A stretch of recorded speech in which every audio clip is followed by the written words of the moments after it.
मध्य रात्रि 12 बजे फ्लाइट 786 ने अपना अंतिम सिग्नल भेजा और हमेशा के लिए गायब हो गई। यह कहानी फ्लाइट 766 के बारे में है, जो दुबई से कराची के लिए रवाना हुई थी। विमान में 150 यात्री और 6 चालक दल के सदस्य सवार थे। मौसम साफ था, सब कुछ सामान्य था, लेकिन जब विमान पाकिस्तानी हवाई क्षेत्र में दाखिल हुआ तो अचानक रडार से गायब हो गया। नियंत्रण कक्ष में हलचल मच गई। पायलट से संपर्क करने के कई प्रयास किए गए, लेकिन कोई प्रतिक्रिया नहीं मिली। कुछ क्षण बाद एक अजीब बात घटी। जहाज का अंतिम संदेश नियंत्रण टावर को प्राप्त हुआ, जिसमें कप्तान की घबराई हुई आवाज सुनाई दी। हम कहाँ आ गए हैं? यहाँ रोशनी बहुत कम है। हर कोई चिल्ला रहा है, भगवान के लिए मदद भेजो। और फिर वहाँ सन्नाटा छा गया। कोई संकेत नहीं, कोई संपर्क नहीं, कोई मलबा नहीं मिला। फ्लाइट 786 विश्व मानचित्र से ऐसे गायब हो गई थी मानो वह कभी अस्तित्व में ही न हो। उड़ान 786 कभी नहीं मिली। समुद्र में, जंगलों में, रेगिस्तानों में कई खोज प्रयास किए गए, लेकिन कोई सुराग नहीं मिला। यह एक रहस्य बन गया था, जब तक कि 50 साल बाद एक सुबह उसी विमान को कराची हवाई अड्डे पर उतरते देखा गया। हवाई अड्डे के कर्मचारियों ने पहले तो सोचा कि यह एक नियमित उड़ान है, लेकिन जब विमान का नंबर और विवरण देखा गया तो सभी की रूह कांप उठी। यह वही उड़ान थी जो 50 साल पहले गायब हो गई थी। जब अधिकारी विमान के अंदर पहुंचे तो वहां ऐसा दृश्य दिखा जिसने सबके दिलों को हिलाकर रख दिया।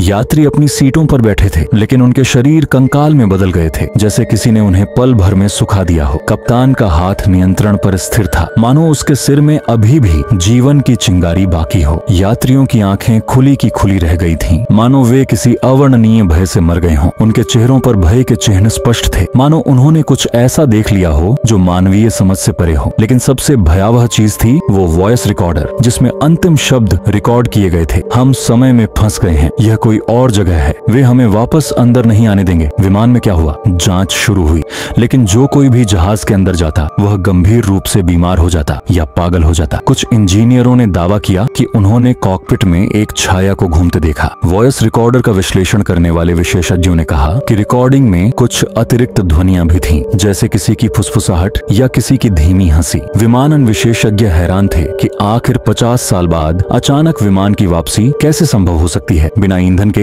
यह इतने लंबे समय तक हवा में कैसे रहा? और सबसे भयावह प्रश्न, यदि यह जहाज सचमुच 50 वर्षों के बाद वापस आया है तो वह कहां गया? यह खबर दुनिया भर में फैल गई, लेकिन अधिकारियों ने मामले को दबा दिया। जो कोई भी इस जहाज के रहस्यों को जानने की कोशिश करेगा वह या तो गायब हो जाएगा या मृत पाया जाएगा। कुछ लोगों ने कहा कि फ्लाइट 786 टाइम लूप में फंस गई थी, जहां समय रुक गया था। कुछ लोगों का मानना था कि वे किसी दूसरी दुनिया में चले गए हैं। आज भी कभी कभी कराची हवाई अड्डे के पुराने नियंत्रण कक्ष में मध्य रात्रि में कोई व्यवधान संकेत आता है और एक डरावनी थकी हुई आवाज सुनाई देती है, हम वापस आना चाहते हैं, मदद। लेकिन यह कैसे संभव है? विमान में सवार सभी यात्री राख में बदल गए थे, तो मदद के लिए कौन पूछ रहा है? क्या वे अभी भी कहीं कैद हैं, या क्या उनकी जगह कोई और चीज, कोई और व्यक्ति वापस आ गया है?